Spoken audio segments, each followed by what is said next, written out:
It's winter holiday time on the island of Sodor. It's very cold, but the engines don't mind. They love this time of year when the stations look jolly in their decorations. There was plenty of work with passengers and parcels to be delivered, no matter what the weather.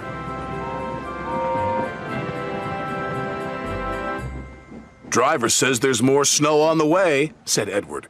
"We'll soon be wearing our snow plows," said James. "You'll enjoy that, won't you, Thomas?" teased Henry. "You know I won't," said Thomas. "I don't like my snow plow."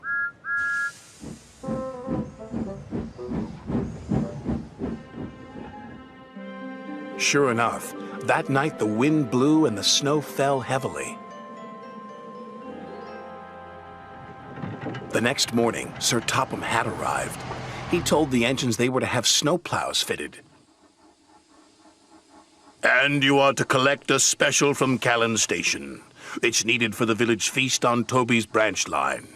Thomas was excited about his special, but not about his snow plow.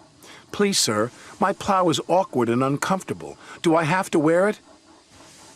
"Everyone has to wear a snow plow," said Sir Topham Hatt.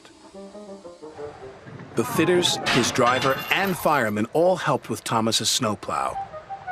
"We'll have to try that again," laughed his driver. "Big, horrid, awkward thing," Thomas grumbled. He was much happier when he arrived at Callan Station and saw his special.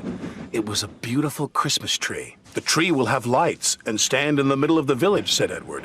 "Make sure you get it to Toby safely." "I will," said Thomas.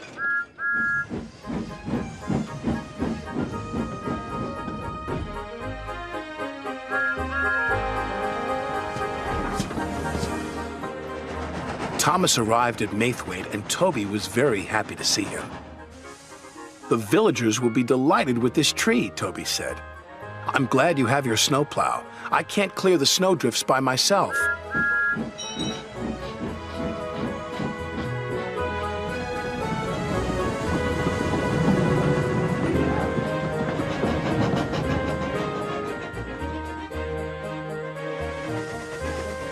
Thomas couldn't see. There was a huge rock buried under the snow. Suddenly, his snowplow hit the rock. "Bouncing buffers!" exclaimed Thomas. "My plow is broken." His driver tried to stop, but the broken plow hit the water tower. "Cinders and ashes!" exclaimed Thomas. "We can't go any further," said Thomas's driver, "and there's no one to help us." "But the villagers need their tree," said Thomas. "Let me try again. I'm sure I can make it." It wasn't easy without a snowplow, but Thomas was determined.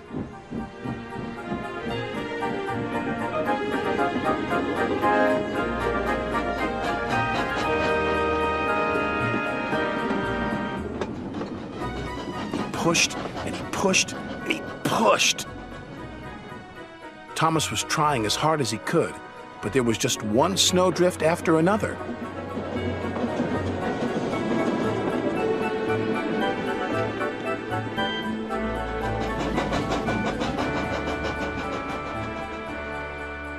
Finally, Thomas and Toby were pulling into the village station.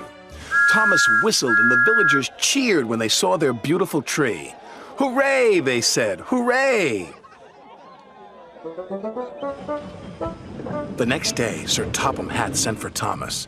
Thomas was worried. What would Sir Topham Hatt say about his broken snowplow? But Sir Topham Hatt wasn't cross. He was very pleased.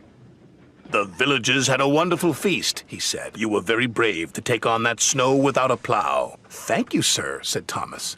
"As you know," continued Sir Topham Hatt, "there are no spare snowplows, so you'll just have to do without yours for a while." "Oh, thank you, sir," grinned Thomas.